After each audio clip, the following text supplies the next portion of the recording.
Welcome to Season 2 of RecLess, the podcast making you smarter and more knowledgeable about the field of parks and recreation. Join hosts Shane Mize, Jay Tryon, and Tom Venniro, three career-long friends from around the country as they dive into the world of parks and recreation with a surprise guest each episode. Laughs, leadership, life.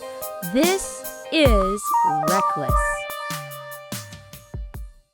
Welcome to episode 7 of our second season here of RecLess, a podcast that is focusing on the industry of park and recreation through three close friends that are scattered throughout the country. My name is Jay Tryon. I am your host today. And as always, I am joined with Shane Mize and Tom Venniro. How's it going today, guys? Good, hey, good. What's up? How you doing? I was waiting for someone to mess up a name like I did last week. Now I'm looking for redemption, but you nailed it. Nope. Nailed I it. only Tryon. that. I will make sure every time I host that I have the names down packed so that we can just give you a hard time that I've known you for almost 20 years, but you still don't know my name. I've been only saying first names lately, so don't even try. Well, you know what? Actually, it's kind of funny. What you just said is going to lead into my pre-show conversation today. And it wasn't planned this way. Typically we have a topic or a question that we kind of pose for the three of us. And it might be program related or facility related or kind of impact, whatever. But I want to go a different approach just based on a text chain that we were on recently. And, we've talked on our show, probably, maybe you weren't on it. It might have been just Tom and I. We've talked on the show before about how we have a very close group of friends that we typically call ourselves the YPN fam. Mm-hmm. And, this family has been built over years of friendships that we've had, that we've known each other for a long time, always catching up at NRPA conferences or maybe state conferences if we have the luxury of doing that with each other states. We truly have built a family, and a lot of our successes and our failures are shared amongst this group, both in the professional life and personal life, really. So my question to you guys is, I think there's been some folks that we've met over the years at conference that has seen how close we all are. They know how much we communicate, through our text groups. And last night, a bunch of us made it on a Zoom chat that is planned out, semi-regularly. And, people are jealous of that might know of that. And like, man, I wish I had that group of friends that were that close that we can kind of rely on. So if we were having that conversation, what would you say to other young professionals that are looking to build something like that so that they can rely on that group like we have for so many years? First of all, Jack is here, made his first ever appearance on camera on the RecLess podcast, but the prodigal son returned. Yeah. So little do you know, we have these little father daddy days. Amelia has to stay at school. He's really not sick. I made that up. That's what Melissa has to hear. I'm just kidding. He is with us today. I'm hoping he's going to behave, but we will see. He is curious, right? He is 3. And for the record, Jay was not on. No, he introduced it like he was on the Zoom last night. I missed the Zoom last night. The irony of it. Yeah. Well, he was hanging out with real family, which we get, but And so I'll quickly get that started and just say, my advice for someone who ever saw or was witnessing what we had and said, hey, that's really a great resource and something I'd love to have in my career and just personal life for guidance on whatever it may be. As you said, Jay, work related or personally, we do talk about a lot, and it's always been a refueling effort for me to be able to, even if I'm off the chain for a few days and I get caught up in seeing what you're all talking about, it's always really great to see and hear what you're all doing. And so advice wise, I would say just get involved, find an outlet at some point or another. It doesn't have to be national. It can be statewide. It could be locally, but get yourself get yourself into some kind of volunteer capacity. Right. And that's how I met all of you, was looking to serve the greater profession with the YPN. Shane asked me to take on a position that I'm not so sure I was even anticipating even going for, right? And ultimately in hindsight, he wasn't ready for it. Let's be honest. Well, of course, right? I mean, it only shaped the entire YPN, right? That's right. So yeah, that would be the advice, is find a foot in the door and take a step through the threshold, because that's, I think, the only way that you can make something like that happen, and hope that the relationships form, and then take the time. I think we say this all the time, right? Show up when you can. I'm guilty of not doing that at times on the Zooms. So Jay, don't feel bad. I know those are always at difficult times of night for some of us, especially on the East Coast. But when you have the opportunity to show up to whether it is a social or a conference or a committee meeting, take the time to do so, because you never know who you're going to meet, the connection you're going to make, and the relationships you're going to form going forward throughout the remainder of either that relationship or your career. I think a lot of what Tom said is dead on. I don't think what we're doing is unique in some ways. Like there's accountability groups and the faith-based organizations, and there are pledge brothers, or I guess pledge sisters, in a sorority type concept, like these types of folks. I think in some ways it was forged by what we all did, pushing that big rock uphill for the Young Professional Network. I think in some ways it felt like, maybe it was like a pledging time in our lives or whatever, where we were doing some really hard things. But I would say John Stutzman, one of our family members, is going to try to do a presentation at his state conference where it's like build a tribe, not a network. And I connect with that a lot. Like at some point, you can't treat everyone like a LinkedIn interaction. See them at a conference and say, oh, hey, I saw you. I know people all the time that have thousands of people they're connected to through LinkedIn, but they don't even know them. They just accepted them because they reached out to that person. If that's your way of building a network, you'll never build a tribe. Like there has to be intentionality to it. At some point, there had to be vulnerability to it. We've, in our group, shared some really hard things. A lot of people have shared some stuff that they wouldn't tell other friends, or maybe not even family members, that they've shared in that group. So there's a level of vulnerability there and trust. You can't run off and say the terrible things that Jay has told us. And I mean, guys, Jay has told us a lot of terrible stuff. I mean, the things he used to do to these little, no, I'm just kidding. But, there's vulnerability and trust there, but I think it's intentionality. Like at some point you do have to look at a group of people and give over some vulnerability to them, tell them you love them, really care about what's going on in their lives. And that has made all the difference in my career. The difference between what people are doing to network and what we've done with our group, and how we're there for each other, no matter really personal, private, death and other divorces and other things that have happened. And we're there with them through all of it. It's way more than just some network of people that I'm connected to, Tom, has Shane ever told you that he loves you? Because he's never told me. I think I tell Tom that every time I get off the phone with him. Yeah, I get a love you, buddy. Okay. I see where the true love is. I mean, I agree with everything you guys both said. I think the other thing that I would add is there's a lot of folks that, want to build relationships because they want to get something out of it, but they need to be willing to give as well. Because, if I'm just texting someone or calling someone because I want to get some advice, but like I need to be there when they need advice as well. And they want to, it's two-sided. So great takeaways from that. And hopefully I make the next Zoom. So we'll leave it at that. Could we go back a couple minutes? Does our guest have some kind of magic power on Zoom where they did this really cool bubble thumbs up? Because I don't know what just happened. Threw me off. So I would do a reaction and I'm like, all right, let me try it. And I did it and it did not do that at all. So I've never seen that before, but I do agree that all of our faces on our camera were like, what just happened? We've lost control of this podcast. And you think our guest might not be a person that can handle the technology, because you said they were older. So totally changed our opinion. Yep. Yeah, they're a wizard. Gandalf now. Here we go. Here's some hints on the guest, and maybe you can guess whether they're a wizard or not. Okay. Today's guest is previously an Academy extern winner, so joins that realm, which we know a lot of folks that are in our field have gotten that. This is the coolest hint I'm going to give you, okay? And not only because of what it is, but it's the second time that one of my guests was a collegiate bowler. And I'll quiz you to see if you remember who the first one was. Tiffany Johnson. Yep. Okay. So now this is my number two, which is pretty cool. The guest has been involved with NRPA back to when it was a student branch. So we've all known this person for a very long time. This person has been the president of their state association. This person has worked their entire career with the same department and started there part-time nearly 20 years ago. Is it Nate? You guys are stumped. No. Nate, Lauren, Dina Justice, Brooke, Michael Bradley. I'm trying to think of all the people that were there before we got there. And then who So of them were there's, Academy I members. have one more hint that I typed up, but if I say it's going to give it away.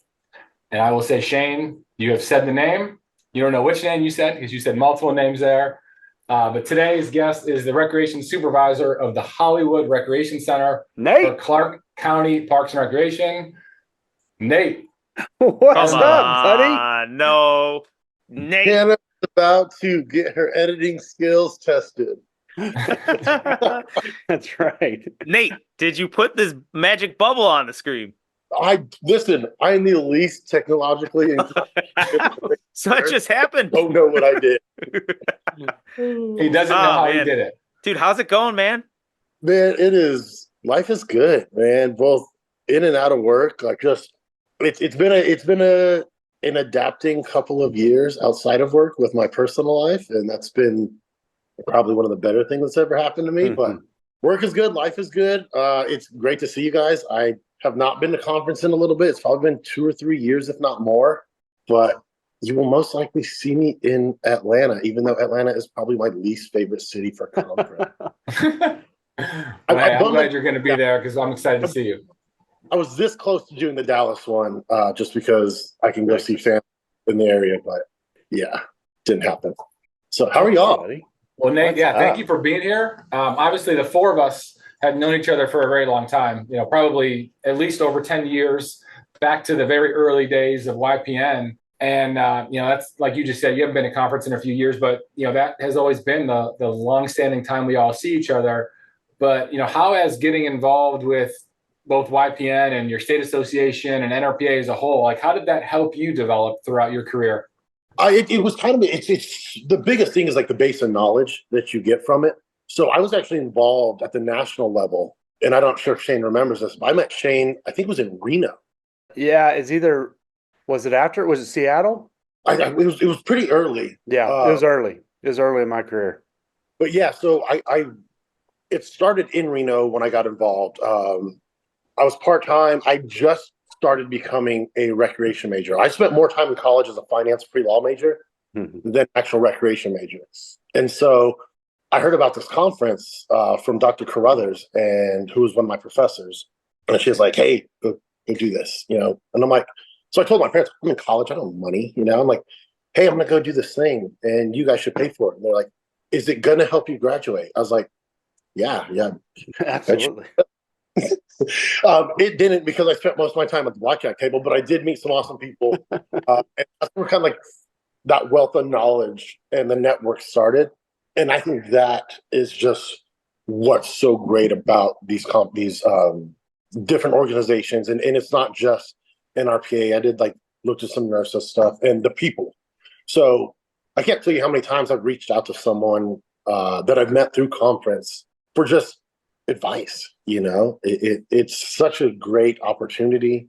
And then just like the experiences. So I was on the planning committee for the Las Vegas conference, which was beyond what our state was capable of as a state organization. And I've also planned our state conference. So those are two experiences that had I not gotten involved would not have actually happened. So along with that, you get those experiences from them, but just in general, the networking, the friendships, like you guys are lifelong friends, even without being in conference, we're still texting, we're still all beating Shane at fantasy football. We're doing all these things because RPA, and the three of you guys are just a microcosm of the people that we have met. Tiffany mentioned it. She comes down here like twice a year, and we have our traditions when she's down here, and that's just all because of an RPA. Tiffany, you're close to Karen too. HR violations with Karen. Lauren. Lauren Schrum and I feel others that see this. So no, but that's the thing. Yeah, like Lauren was someone I met, and it was a huge part of development, because after I got back from Reno, I saw the Penn State Student Rec Association and the Texas A&M, or the but their Texas A&M Students Association, and I started the UNLV one. Yeah. Because I was like, oh, this is amazing. And Lauren and I are friends to this day. I missed her last time I was down there. I was down in San Antonio visiting family a couple weeks ago, or actually been about a month now. But I always make time to go see her husband, her kids, just these are like lifelong friendships now. And we're talking about Lauren Schrum, for those that don't know, director Yeah. of Shirts, Parks and Rec down in San Antonio area. By the way, she just posted, or the city of Church just posted a really cool video on social media of a play on the drive-through car karaoke that she's in. So it was pretty neat, and definitely kudos to her public affairs or marketing team for releasing that video. That's awesome. I would killed myself if I would have had to do that. Did you see it? Yeah, I saw it. Hannah pointed it out to me. Shane, we've all driven with you. We know there would have been some sort of wreck at some point. That's right. Bronco. Well, I have a big Bronco. Big Bronco. Hey, Nate, I want to flip it on the other side of that question, and not necessarily how you got involved, but what it's meant to you. And you just talked about making the time. So every time you visit these places or people are visiting you, you make the time. I know this personally because I took a personal trip out to Vegas with my wife and family. And, Nate, we had kind of an itinerary, and it was something that was very important for me to try to link up with Nate at some point. And he's working, right? He's not on vacation. He had to take the time. I'm pretty sure we met. It wasn't like a late night. It wasn't a weekend or something. It was a weekday at maybe 4 o'clock. And so that meant a lot to me, right? You know what I mean? And that you made the time to do that. And it was important to me to try to obviously do all I could to try to hook up with you and hang out for a little bit while I was in your neck of the woods. So Nate's the mayor of Las Vegas. If you go, he is. So rolls it out. On the flip side of just making the time and making the connections, what has it meant to you? How does that fuel you? How has that helped you personally and professionally? It's a push. So we all get caught in like the continuous, just like day to day, and you can get in a routine and stuff like that. But when I see you guys like doing these great things, I'm like uber competitive. Like if I see that Shane's department did something, I'm like, dude, I could do something way cooler than that. Fuck Shane's department, dude. I'm going to do something way cooler. No, but it's just a push. And the department in general, around the department, the conferences and stuff in general they're so reinvigorating that like it's always just pushing me to be better. And the people that I see and the people I'm around, because you may not always be surrounded by the like-minded people that want to like be the best. Like I'm so, this is going to sound kind of weird, but like I'm so just determined to be the best at everything. And it's not like for me the end goal is having my community and all our stakeholders like have these things for themselves, because me creating a great event like that doesn't, it's cool for me, but in the end it's for them. So being involved, like for me, it's just about the push. That's what it means to me. It means like being able to have access to people that are great, have inspiration from you guys, and not just you guys, but just the profession in general, and kind of just make myself better, best professional I can be. Then my community is going to get the same thing.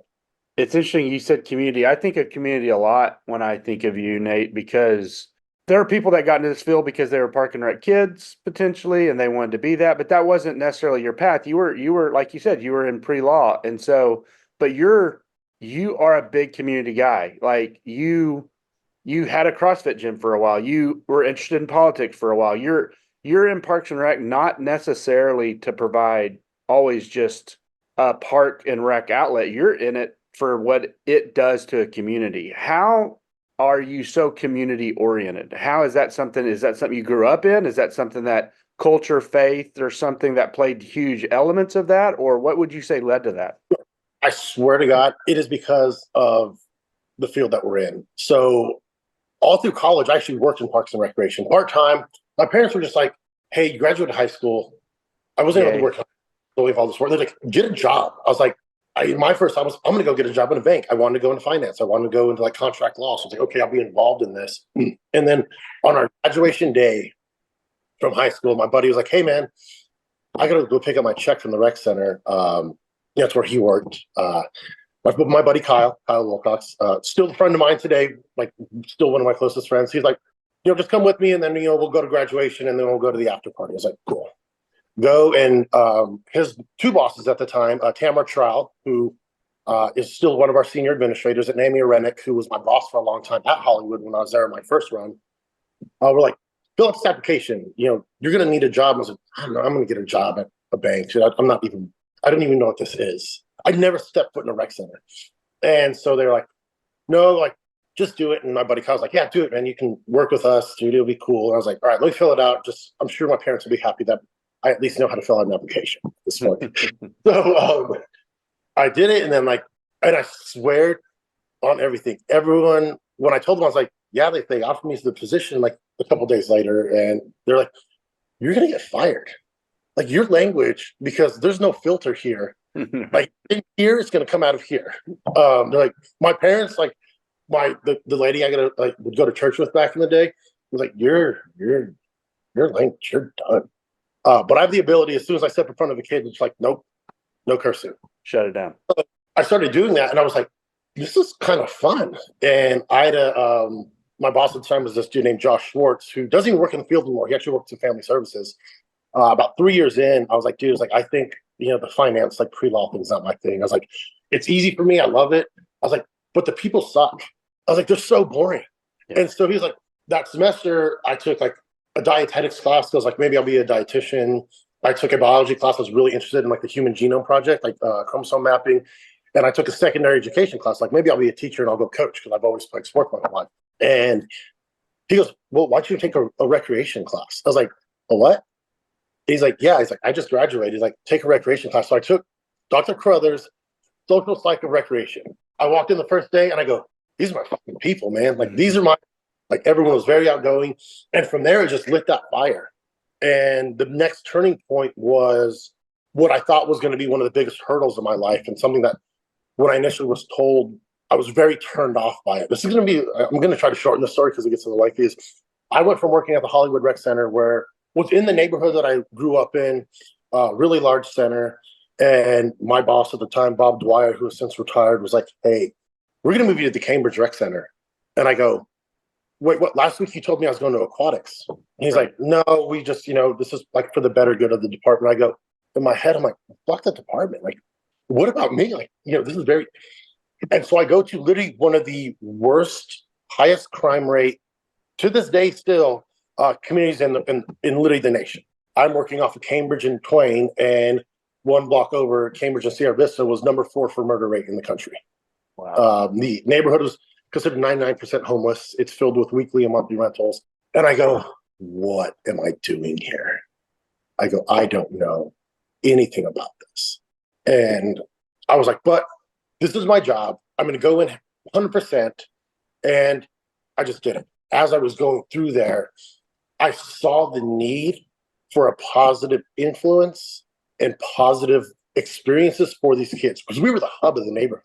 Who was your population that you served there? Was it the homeless? Was it the kids that lived? The youth. There was a ton of kids in that area. So myself, my work boo, Chanel, we got transferred together. And at the time, Tamara was our supervisor, and we had a couple other people with us. And we were like, let's do this. So we just pushed forward with changing the community. And for me, it was a difference between recognizing the hardships that they go through, the hurdles that they have, and being empathetic to them. And that's what Chanel taught me the most, was the empathy, because I grew up in a military household. So it is, if it's hard, just work harder.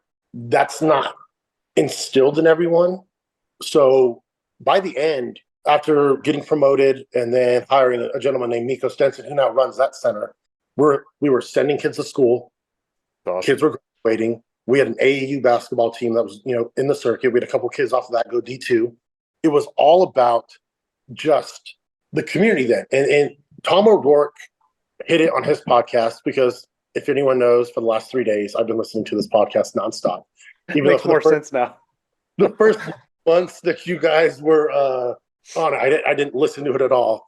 He said, don't chase money, chase purpose. And my biggest thing for this is impact. I want to make an impact on the community, the kids, the neighborhoods, and the staff that I supervise and am around. So that's like the biggest thing to me when it comes to community is it's not about me. You know, I'm intrinsically a selfish human, and this, especially there, where I Mr. Leroy at the front door every day with a smile on his face greeting me, and I can go, I know he slept in the skate park last night, so how can I be mad at my life when I got out of my very comfortable bed, got in my really nice truck, drove here? How can I be mad about anything in my life when he's happy and he slept in the skate? I have a connection with that because my first job in Fort Worth was in a really rough part of Fort Worth, and it didn't have that type of crime, but it had a lot of crime and had a lot of homeless, and people were sleeping in the park, and we'd have to move them in the morning. And our membership, an annual membership for the kids in that community, was $6 a year. And I had to put kids on payment plans. And I remember getting out of college, being very privileged, not being exposed to that type of poverty. And at first wanting to enforce, no, you know, you've got to scrounge up the $6 or you can't come into this building. That's the rule. And then realizing those kids were going 2 blocks down to the Boys and Girls Club and getting beaten up because, you know, that was a breeding ground in that community for, you know, gang recruitment. And these kids not having any other place to go and us putting them on payment plans and a kid paying a nickel or a dime and in a year never getting to a $6 total before we flipped it and just rolled that into his next year or her next year. And empathy is a great word because it really did break me as well. And I definitely changed from my time working in inner city Fort Worth because there are people that are responsible potentially for the positions they are in their life, but they're rarely an 8-year-old child. You know what I mean? Yeah. Like you can blame the parents and you can be hard on the parents if you want. And you can judge them, you know, from whatever privilege you have. But I can tell you whose fault it's not. It's not that 6 and 7-year-old boys that are getting up in the morning, getting themselves dressed, grabbing something, walking to school, then after school trying to figure out something to do. We actually served food out of our community center as well. So we'd feed those homeless at lunch and they would pick up the trash in the park system. It was a great little community. And those homeless gentlemen tried the best they could to make sure that park was safe for those kids. Because even a selfish, potentially homeless human being remembered what it was like being 8.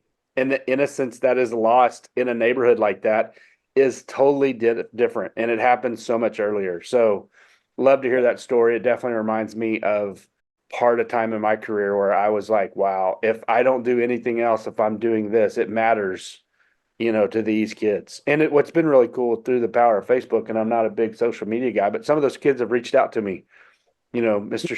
Shane, you know, I made it, you know, I'm married. I'm a welder now. And it's like, it's great to see some of that stuff. That's funny because Vegas, even though we're Clark County in general is about 2.5 million people, it's a small town. Yeah. So a couple of weeks ago, I was getting an Uber fairly early because English Premier League starts at about 5 a.m. Leicester City fans here, folks. Back up, baby. It's our year. We're going up. I get in this Uber and the driver goes, he looks at me and he goes, hey, man, you used to work at the rec center over on Lake Mead? I said, yeah, like years ago. And I look at him, I go, fucking Jonathan. He goes, hey, man. He was one of my rec kids. And I was like, oh, my gosh, up on the drive over to the Crown. And between that and the high school graduations, I've been to, like, my part-time stuff. I've been to so many of their weddings.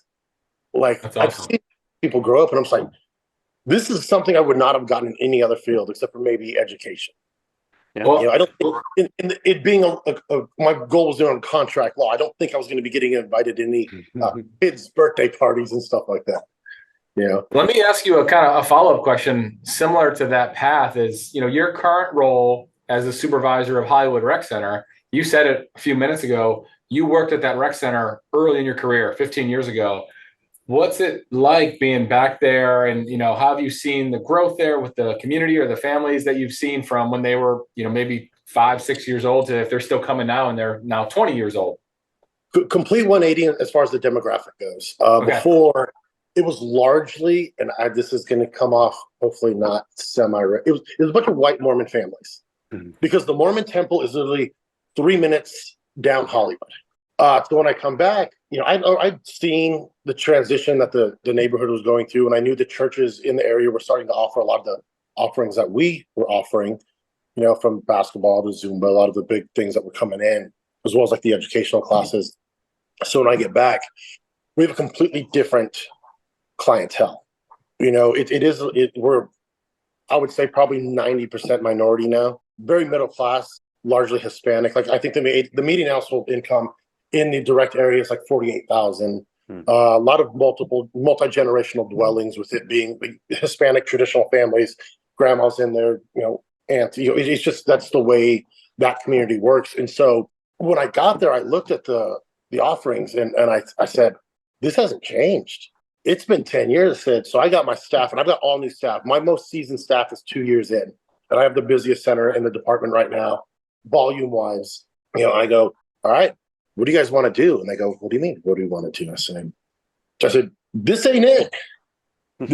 I can't sit here without being here for 10 years, and you guys are offering the same thing. I said, look at our clientele. What can we do? And so I just gave them the freedom to meet that clientele, and they're taking off. And so understanding that, and for me, when I see the different, it's like, okay, let's break down the barriers. What barriers do we have in place that are keeping the kids out of here? And one of them is they charge it's a nominal fee, but it's $20 a year for the after school program. And I go, that's $20 some families don't have.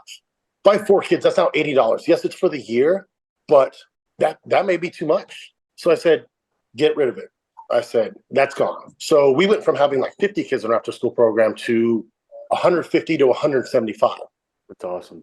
You know, and it's just also, we started offering, working with our gang intervention New Directions program. You know, we have court-appointed community service in there now, and our goal is, okay, let's point them in this direction. So those are things we really didn't do before because there wasn't a need for it, but now there is. And so it's just identifying the neighborhood, creating partnerships with the community stakeholders, the schools, things of that nature. The schools being the biggest one because we have 3 of them within 2 minutes of us, and just meeting the needs of the community. And that's the biggest thing. You know, the communities are always going to change, and it's us as professionals, and especially the supervisor leading that facility, which is a very large facility with a regional park attached to it, to meet that. You know, we have a great commissioner, Commissioner Sagelbloom, spot on. Have nothing but love for him and his office. B, Javier, all those guys, they're vital in it. And so they have their ear to the streets, we have our ear to the streets, and it's just boom, boom, boom, just knocking out whatever we can. So Nate, you know, what you've been sharing now is I think it's pretty inspirational. It's almost as if you're a little bit of a walking PSA as well. I like to say that about a lot of our guests, right? They say and preach a story that we would love to share. And I think that's one of the great things about this podcast is that we are sharing that story through you. Monster. Sorry, not everybody can see this, but Nate just brought in our unofficial sponsor, Monster Can.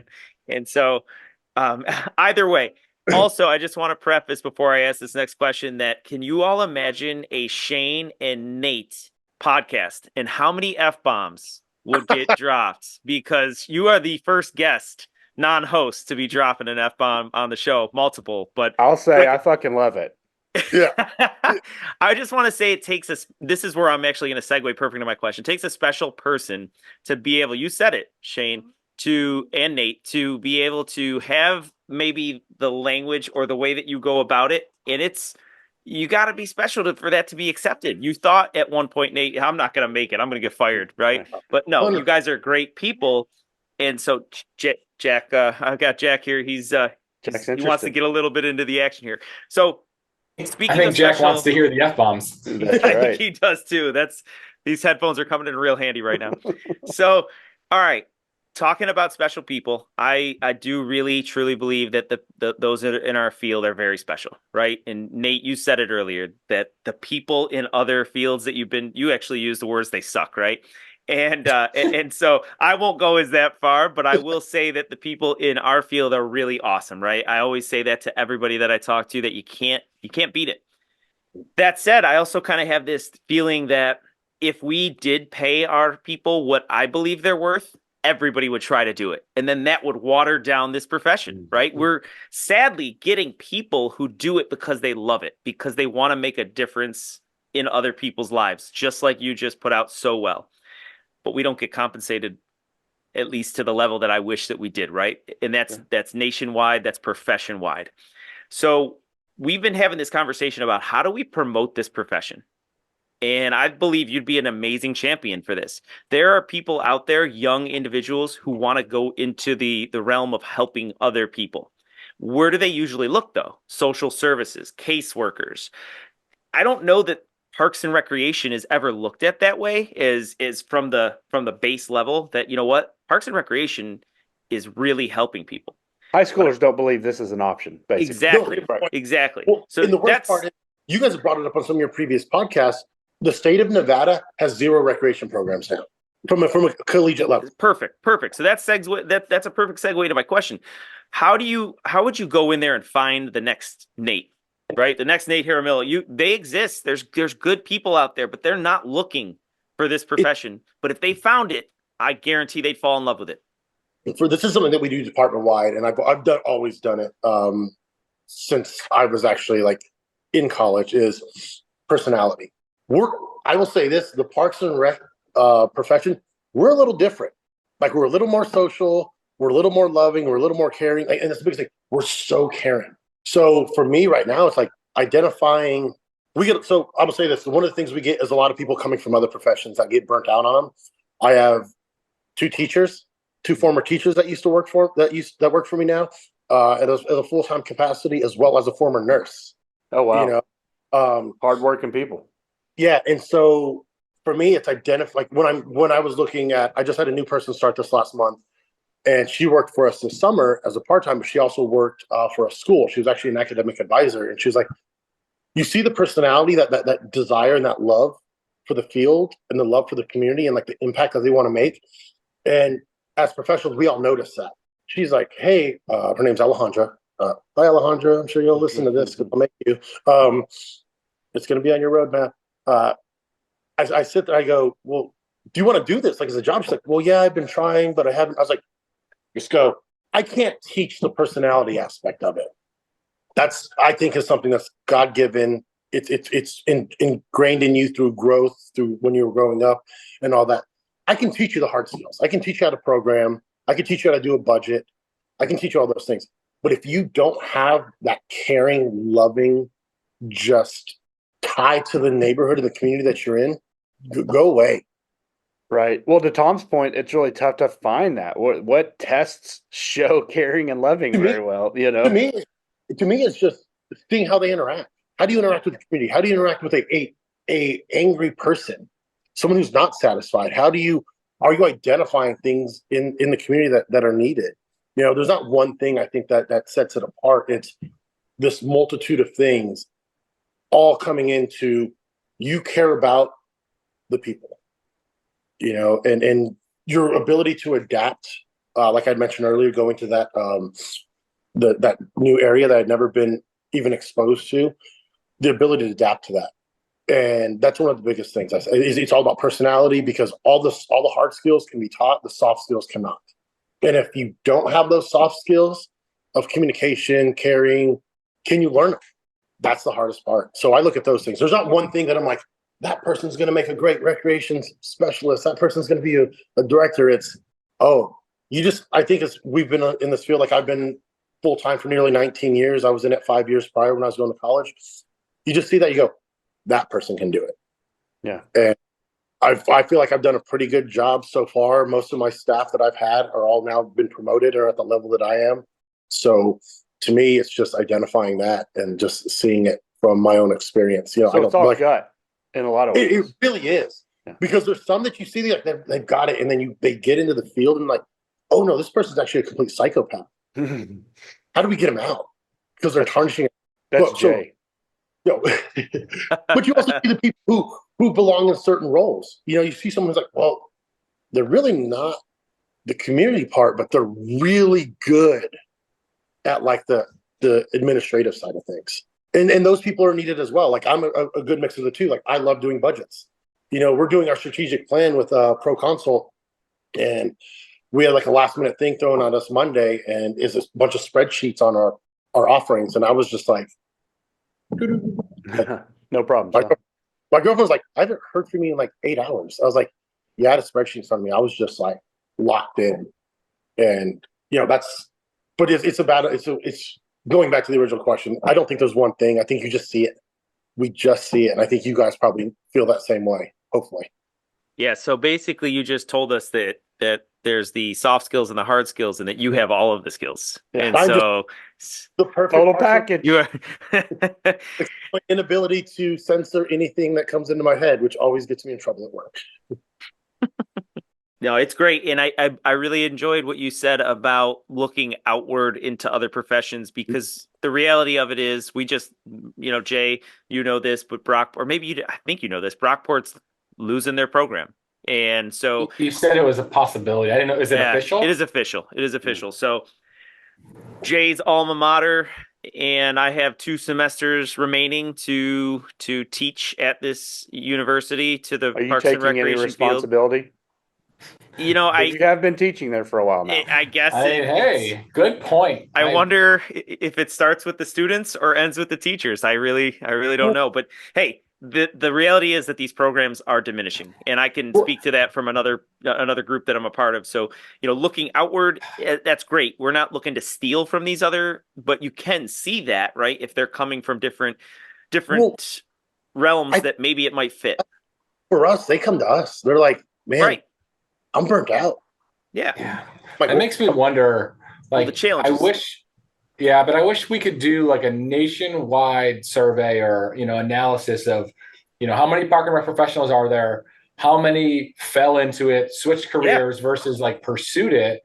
And then at the time, even if we dated it back to 10 years ago or 20 years ago, how many universities and colleges had opportunities to pursue a career versus now?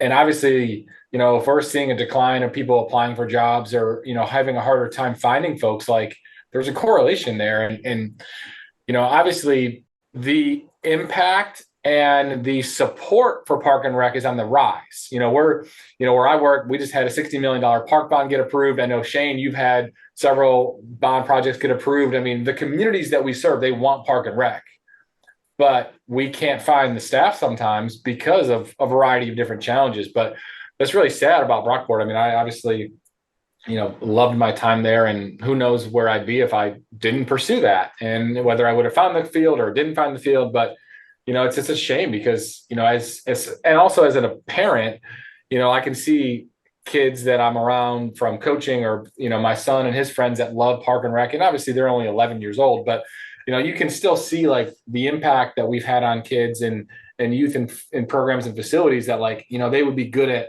providing these programs in the future. And, if these opportunities are going to completely go away for some students, like it's really sad. Well, I think you hit it like when you said those 11-year-old kids. Like we have a teen volunteer program that runs every summer, and they see what we do. And we've got a couple of them are like, I want to do this. And we've got some part-timers that, came into us and they're like, oh, someone's sleepy. Mm-hmm. Jack has entered the chat. And so they see what we're doing. And like a lot of our part-timers like, well, how did you do this? And I'm like, well, I got a degree in recreation, but I advise you to do maybe business administration. So you get some of the financial aspect of things, or something like that. While continue working here, we'll give you the hard skills that you need in this. And then you can slide right in, because we're hiring a vast majority of us, ours now outside that are not in the actual full-time already in a different field are part-timers, which is great because it creates, a little bit of lineage. Our shortcoming though is the prepping of them prior. And that's just because it's not a priority right now for our department, because we're a very fast growing department, even though we're already fairly large, but our growth has not stopped. Yeah, you know what, Nate, you hit it on the head there with the resources and time we have to allocate. Jay, you in Mecklenburg, you had a really nice program set up that was training individuals who were in high school, and I really believe if departments can allocate that time. I think, Nate, you said a little while ago about how we get these teens in there and these volunteers, and you show them what they do. And far too often we throw them into the fire, and it might be for, hey, summer camp or whatever it is. And that's all they see. They don't see everything behind the scenes. Even our summer camp staff, for that matter, right? They're just there doing summer camp. They don't get the rest of the experience or the big picture. And so that's our real challenge, is trying to find how to really educate the greater public of youth into what this field can be and how they can make an impact and be ultimately happy. doing what we do.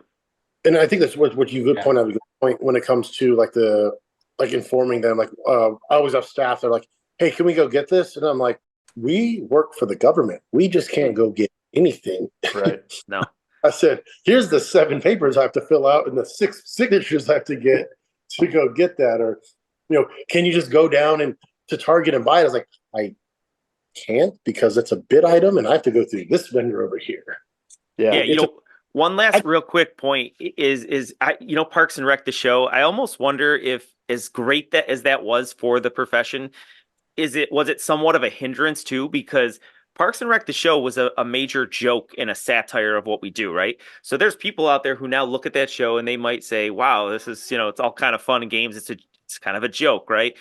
A personal story. So Nate, my wife, and you all interact on social media, and she loves you. You met her, obviously, and so when I met my wife, it was through Hey, Parks and. Tom, Go ahead. we all love your wife too. Don't worry. We love her. Thank you, Nate. So we met through Parks and Recreation, right? Through summer camp, and I was working at an organization, and You were a boss. Go ahead and tell the story. I was, and then I moved on. But Speaking whatever. of HR violations, We won't around talk here. about what happened in between there. All right, things happen. People meet each other, and there's nothing wrong with that. All right, we all know that there are certain. Anyway, I won't go there. What I will tell you Does Jack know how is Daddy met that Mommy? he does not yet. He does not know yet. But his first day of summer camp, we'll tell him the story. So here's the kind of the outlier of that story that I don't really tell people a lot. When when we were, I say, officially dating, right? She had told her parents, and her father, who is, I like to think of him as one of my biggest fans. He's super supportive. He is awesome. I remember what she told me he said about me. He's like, "What? The guy who works for the Chili Parks and Recreation Department?" So even adults, they don't take it seriously. And that's another challenge that I'm not sure how we fight that, but clearly I won him over. Well, you can see that there's I a don't little know if bit that's of clear. I don't know if there's anything clear about that at all. We need to bring I him think you on. have. Right. Bird is still out, I heard. Well, and I connect with that as well. I mean, I was in coaching. I was coaching in college, and I was coaching at Hardin Simmons, and I was moving to Kansas. It was going to be a GA, and they hired Coach Mangino, and he wanted to go with a different GA, even though I was already signed, sealed, and delivered to Kansas. And so I went to Western and started out with the football team there and hated it. Ultimately, moved into recreation. But all those folks in Texas who had asked my dad, "How is Shane doing?" My dad would say, "I think he's doing fine. He's just coaching for a city now." Or he never understood what recreation was. He's still coaching. He's just coaching for the local rec center. I don't understand it completely. It's one of those things where, because at first that's all I was doing when I first got to Fort Worth. Is I was running basketball leagues and soccer leagues and baseball leagues, and I was literally coaching all the teams that didn't have any coaches. And so, yeah, in some ways that was the connection. Some things. I want to move to a different direction because we don't always have a guest that I think would be this open to this question. So it's not one I've asked before. So your 4 video prep will not help you here. Okay, Nate. This is a new question. Tell me something about the park and rec industry that most park and rec professionals believe, support, that you absolutely disagree with, that you think they're wrong on and you're right on. Man, I have no idea. God, way to put me on the spot, Shane. Yeah, there we go. Because I think we all do. We all see things where you get in a room with other park and rec professionals, they say they like blank, and you're like, "No, I don't know if I'm a big fan of that." Like if you need time, I can say mine. Maybe we'll all go around and say ours. I'm trying to think because I'm just, when people say something I don't necessarily agree with, I'm just like, well, you do your way, I'm going to do my way, type of thing. So I would say, just to break the ice, and I don't know anyone that works in this department specifically, so I'm putting them on blast in some ways. But the guys know I've said this to Chris Nunes when we were prepping for the Amelia thing. There's a Parks and Rec department in the DFW area called Farmers Branch who is doing a glow-in-the-dark park. And it is gone off like gangbusters. People all over the country have talked about it and reshared it. And I think anyone trying to innovate, I love it. And as someone who likes to innovate myself, I never like to hear a bunch of barbs from the cheap seats. So I'm definitely not throwing barbs at Farmers Branch because I think what they did was very innovative. But the concept of glow in the dark parks or parks that start to cross over from traditional to, I don't know, niche might be what I would say, like, because obviously it's very unique. I don't know if I could wrap my head around it, because there's not a playground vendor that's doing it. So you have to get a playground vendor to alter what they're doing, right? And so then the standard might be lower. Now, maybe if there's 15 glow in the dark parks, for example, then the 16th one will have better equipment, and maybe that's the levy that breaks it. And maybe I'll come back here in a year and say I changed my mind. But I know they've had some maintenance issues at that park because my sister-in-law lives in that town, and I know they've got so much people that are using it that the maintenance is wearing out pretty quick. I mean, it's a park that's only been put in very, very recently, and it's already having to shut down for days for some maintenance. So it's obviously well loved. But when I look at it from a distance, I say, I don't know if we should be doing glow in the dark parks. I don't know if the time zones match. Well, it gets dark late at night when most kids would be going home or going into bed and some of those things. And then are you lowering the standard or the type of equipment you're putting out there to get someone to do it? And so it's one of those things that nothing against that group. It's the concept in general. I'm still trying to wrap my head around it when others are really embracing it. So just throwing it out there as a way to give Nate some time. I'd love to hear Tom and Jay's as well, but I'm sure there's something that you see and you hear other people talk about or they're excited about, and you think, I think I'm on the other side of that. I know Jay is from like 2 years ago. I He might even got one. he might even still feel the same way. Are you thinking esports? Esports, yeah. Oh wow, yeah. Jay was anti-esports. I'm the same boat. I was, and I still am a little anti. I mean, I see some of the benefits for it, and I see it's changed a little bit in the fact that I know now that there's, we have a local university in the Charlotte area, Johnson C. Smith. They actually have a sport management major and a minor in esports.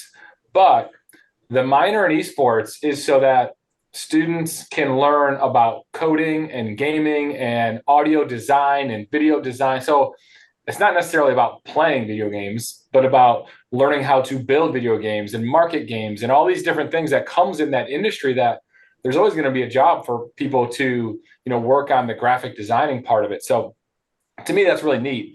But yeah, I was early on, I was very vocal that I was not a huge fan of esports because to me, I grew up going to a rec center and, being active. Like and as a parent, like I don't want my kid to just leave the house from playing video games to go to a rec center to play video games. Like, what's the good in that when we're having all these childhood obesity problems and health and wellness and isolation? It's like, hey, we need to work on getting kids active and social. And if they can just throw on a headset and just play video games, or not even have a headset and just play video games, like we're not doing the job we should be doing. So, I've seen some of the benefits of it. Don't get me wrong, it's not all bad, but we need to have dynamics of it that it's not just offering all these different areas to play video games, because we need to also do the social aspects of it and the active aspects to it and health and wellness to it. So, I like the conversation though, for sure.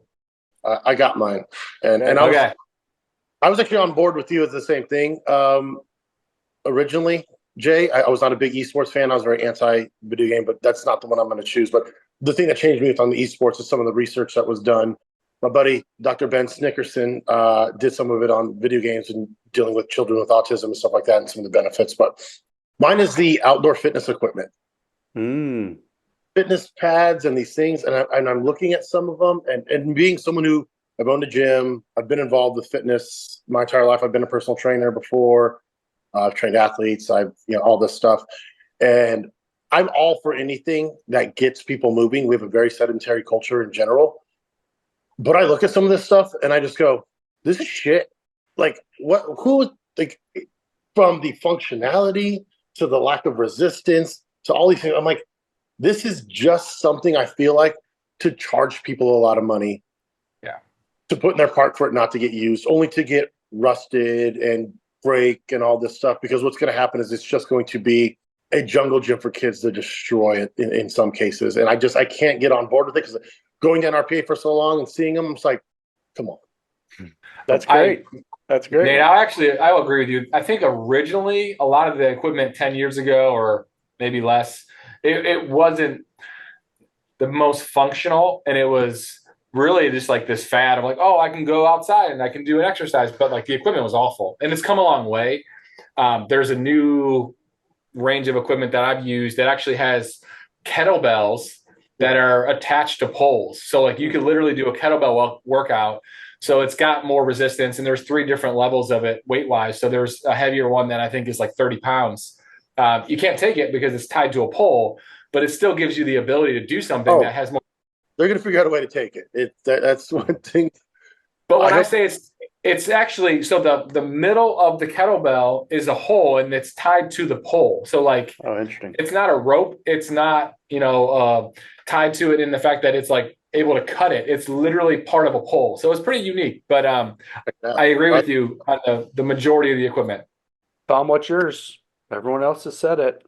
I think I align a little bit more with Nate, what he had said earlier. So I'm going to cop out here, but listen, everybody wants to try something, and I support that, right? I support it. What was that, Nate? What's that new nickname? Tommy Check. Tommy Checkdown. Oh, gotcha. I'm all for everybody trying new things, and sometimes they pan out and sometimes they don't, and I may not always agree, but I like to at least observe, right? So, I mean, the esports, we were hesitant. We didn't know. And then of course, when we started talking about it from the perspective of COVID, honestly, esports became the socialization, right? Because you couldn't socialize the way that you normally did. So all of a sudden you had these groups of, and now that you look at the kids as they come back to school, they kind of have lost that in person. So now it's our job to maybe try to bring it back in. So, we're utilizing it now as in-person socialization for e-gaming. So now we have e-gaming programs where we have our facility, and we're not looking to, I know Neelay shared with us about the individuals who win the same amount of money or more than people who win the Masters, right? We're not looking to produce that, right? We're just looking to bring kids into a space. And if one of them did something really cool on Mario Kart or whatever it is, where they could relate to it and be together in the same room, I think that's a win. It's something that they like. Yeah. Okay, Nate, I'm going to wrap it up. I got one more question for you. And then, we'll thank you for spending the time with us. We've asked this question on a couple of different podcasts. And earlier you were talking about, there's been a lot of people that have made a difference in your career path. And, we dropped some names, talked about Tiffany, talked about Lauren, and, lifelong friends. And we started this whole show talking about the friendships that we've built. And, the question is, we've done this a couple of times, but if you could choose 3 other park and rec professionals to go out to dinner with, who are they and why? So you got dinner reservations tomorrow night. Who are you bringing to dinner with you? Okay, so I'll say this. 2 of them have been my mentors. One, unfortunately, is no longer with us. The first one would have to be Dirk Richwine. Dirk was my first mentor outside of my department. Next agency over, right? Yep. And we met through our state association, and we would get together pretty often up until he moved to Denver. Always great conversation. So obviously him. He was someone who made a huge impact on my professional life. I to this day think about him pretty much daily. The other one would be my other mentor, Chris Nunes, because we have great conversations just about life, personal life, professional life. I talk to Chris still, not as often as I used to, but I just talked to him the other day. And when he's in town, we always catch up. He had a layover here last year. Actually, 1 year ago yesterday, he had a layover. And anyone knows if you come to town, I'm dropping what I'm doing. I'm coming to see you. So we went and grabbed dinner, and it was really nice. And I'm actually going to try to get out. I've got a fishing trip in Galveston. I've never touched a fish in 7 years I've gone. So I'm going to try to get out a day early to come go see because I've never been to the Woodlands. Sorry. The Woodlands. There you go. Another one actually would be someone who's not here as well, and that's someone who first had the great impact on me. I don't know a ton of people, if you guys know him, a gentleman named Jody Brooks. Jody Brooks worked for the CDC for a while. He was very much a national speaker, especially on the NRPA, dealing with public health and stuff like that. Probably the first person that really got to me as far as hey man, do this, dude, do it right. He went on to work for the Arthur Blank Foundation and unfortunately died. It's been almost 14 years now. I found out actually the day I was driving into Minnesota for conference. And those are two people who I just wish I could have another conversation with, and one that I always love having a conversation.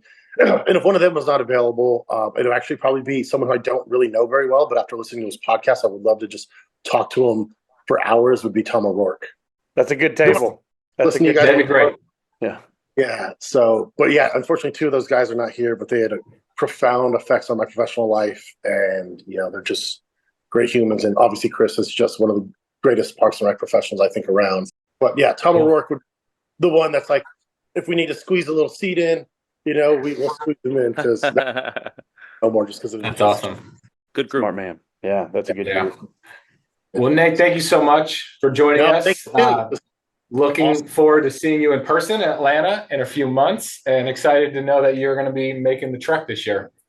Yeah, it's easy flights to get out there. And it's just I miss going, man. I really do miss going. I miss hanging out with you guys. Even though we communicate pretty well, a lot more during fantasy football season. But I'm waiting for the YPN EPL fantasy football. There we go. Now we get our English Premier League going. Now we're talking.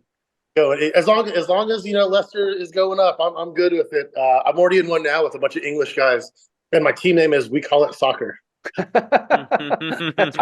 feel like if I join that, I might as well just give you my money because I know nothing about it. So I would be the Shane of that league. I was about to say, it's the way I feel about the stupid leagues you'll have me in. I feel that I would love to join that because I want to get into it more, but obviously I'm always making an excuse. Like I got these two little kids and I got no time. I feel like that would make me Dude, pay it a has little bit not of attention. learned anything more else about the players because I'm pretty sure I'm in last place. Well, that's why you got to get into it with a bunch of Americans who know nothing. That's right. Yeah. Even the odds a little. Awesome, Nate. Thank you again. And we'll stay in touch and we'll talk soon. This was great, Nate. Thank y'all for having me. Thanks, Nate. See you, buddy. Thanks, buddy. Absolutely. That was great. Honestly, I know that we had been texting with him, which was really cool, right? I always love it when people that we have a good relationship reach out to us and talk about the podcast and say that, hey, this was a really great episode, or what do you think is the next one I should listen to? He was really inquisitive and seems to be getting really into it right now. So it was kind of interesting after what happened last week of the Atuya. Well, what are we going to call this? The Atuya Gate.